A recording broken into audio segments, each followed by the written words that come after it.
Hey guys, welcome back to Real Housewives Recaps. Today, we're talking in Just Like That, Molly Rogers, our favorite costume designer.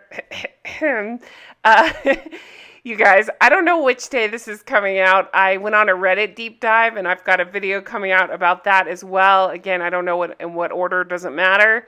But when I was doing that, I was alerted to the existence of a podcast where Molly Rogers and Danny Santiago, I believe that's her, maybe it's the co-costume producer, we'll find out. They're talking the costumes of And Just Like That. So you better believe I wanted to get my ears on it and react to it. So the podcast itself is called Dressed. I've never heard of it before, but we will listen. It's called Dressed, the History of Fashion, excuse me.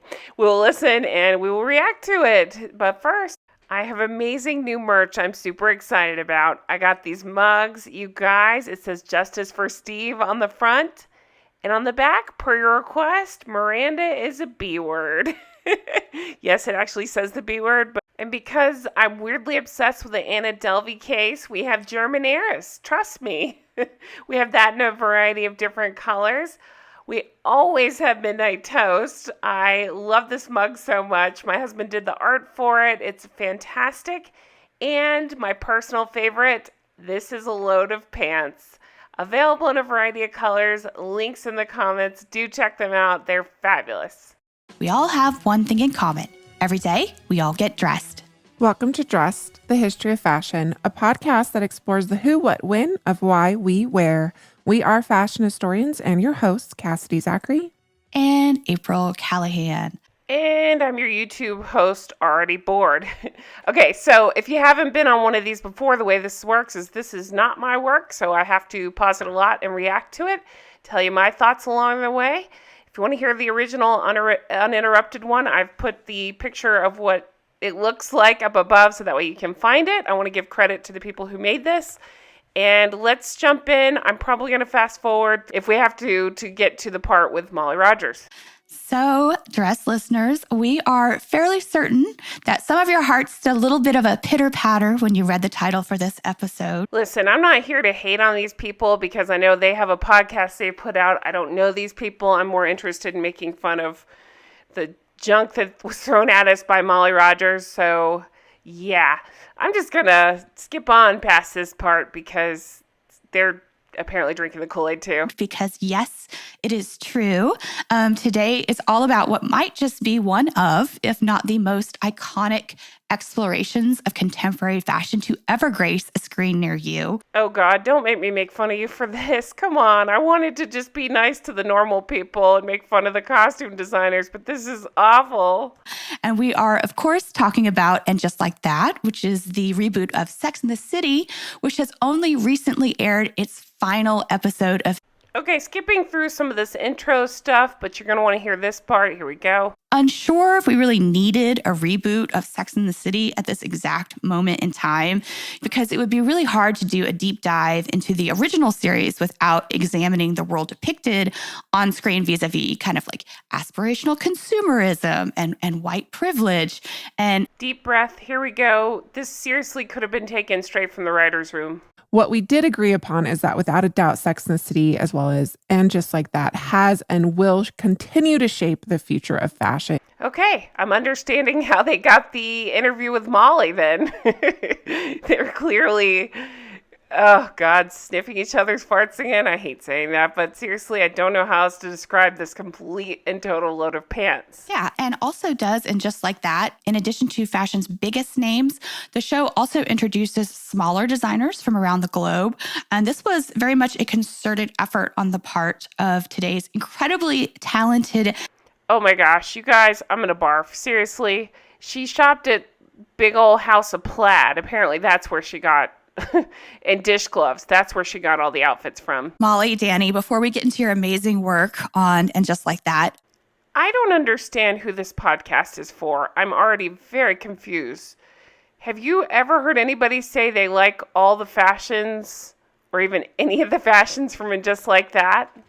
Okay, again, skipping ahead because there's a lot of fluff and build up to the guests. Finally, Molly gets on and she sounds like this? Yeah, I want to get to know you better. Oh man, where is my bingo card? Here's the sycophantic laughter again. Tell me about I think yourself. you know me too well. I was raised in Go ahead. I want to listen to you. Okay. Well, I started doing fashion styling. So just to interrupt here, remember we saw Danny on and just like that, quote unquote, I'm using big air quotes, think of Joey from Friends, air quotes, and just like that documentary. But let's skip ahead because I just can't care about this part. We got the call to come and do the reboot. I don't think you'd call it a reboot, really, because it's... Don't worry. I'm sure the plaids are making you dizzy. I'll go ahead and help you out. I've done a lot of research on what to call it. Load of pants. It's just a different show with a different title, but, a new incarnation, or I don't know.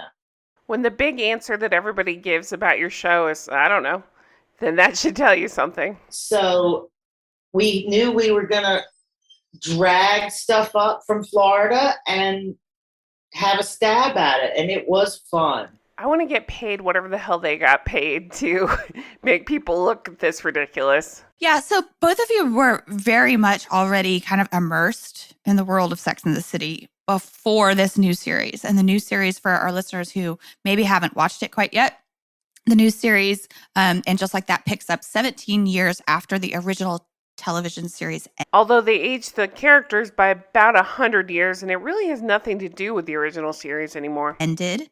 And also 11 years after the last Sex and the City movie. For our listeners who maybe have never seen the show, because we have a Run, save yourselves. lot of listeners around the world, how would you characterize each of the lead characters' style overall? Don't worry, I got this one. Poofy sleeves, rubber gloves, and plaid. You know, we always say that Charlotte is sort of our uptown, Polished mom. I like to use that word because when I say conservative or preppy, it doesn't really hit. Yeah. She's not conservative. She's just polished. Yeah. She's pulled together, pussy bow blouses, that kind of. Yeah. Little I think puff that's sleeve. a better. She's always got a cinched waist. She's got a very sort of almost like a 1950s type of silhouette in a way to her, like a little Coca-Cola bottle. You know, that kind of vibe. Hourglass.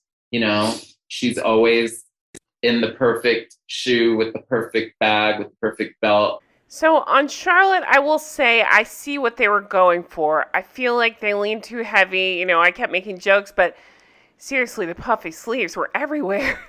They leaned too heavy into that and didn't really give her not too many other looks except for that old maid look where she's buttoned up to her neck, because they did that quite a bit too. And then, Carrie, who we always sort of say is whimsical. She has her own style. She dresses for herself. She loves fashion. She loves to have fun with fashion.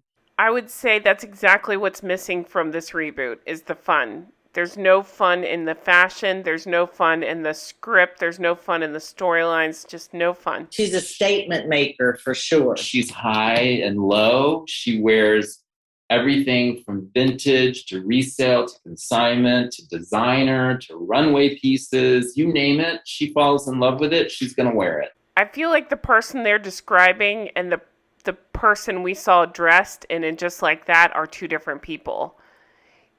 I mean, I just keep going back to that hideous orange dress on the bridge and those stupid gloves. And we saw more than one pair of stupid gloves from her. It just doesn't make any sense. And then we've got Miranda, who changed the most, I think, of all three of them. Yeah, Miranda had a head transplant, a personality transplant, became a terrible person, and the most unlikable maybe in the history of TV ever. Yeah.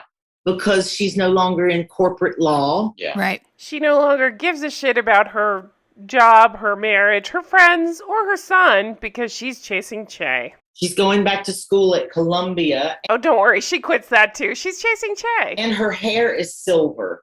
Oh my gosh, you guys, the hair. Her hair is not silver. That's a wig. It's very stupid. We're aware. Yeah. I like to say silver instead of gray. Silver is kind of like you got a medal for getting this far. And that was fun to play with her because, she was a corporate lawyer in all the... I know I keep saying plaid, but can you think of anything else they put her in this season? I'll wait. comment below. Other incarnations of the show, and this time she's going to school, so it was just a more relaxed silhouette for her. But there's still a tailoring involved to her, I feel like. Yeah. I think we said people have asked, well, what would you say is her favorite piece, or what would you say Ooh, these guys take themselves as seriously as the writers do. Coming out of the series, what was a main piece of something that she wore? And we always say it's a tailored, softer look. It's softer, tailored. Again, who are they describing? I would not use that to describe Miranda. Look to her. And definitely pants. She looks great in pants. Did she wear pants this season? All I can think of is that dumb prairie plaid skirt, but also, like in the scene where she's breaking up with Steve, she's in, what are those, gauchos? Those weird culottes? I don't know. It just, what? She looks insane in jumpsuits. This is a load of pants. This is a load of pants. This doesn't make any sense. This is a load of pants. I just made up a song, you guys. I'm a singer.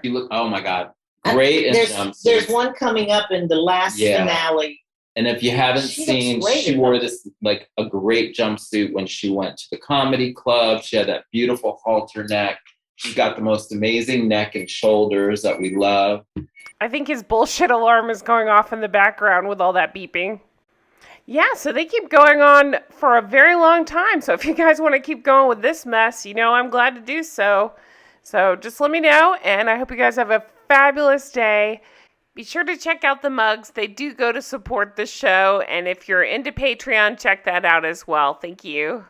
Do check out Patreon if that's something you're interested in. We're having a lot of fun over there, covering the original Sex and the City series back when it was still fun. And I hope you guys have a fantastic day. Take care. Stay safe and healthy, and I'll talk to you again soon. Bye-bye.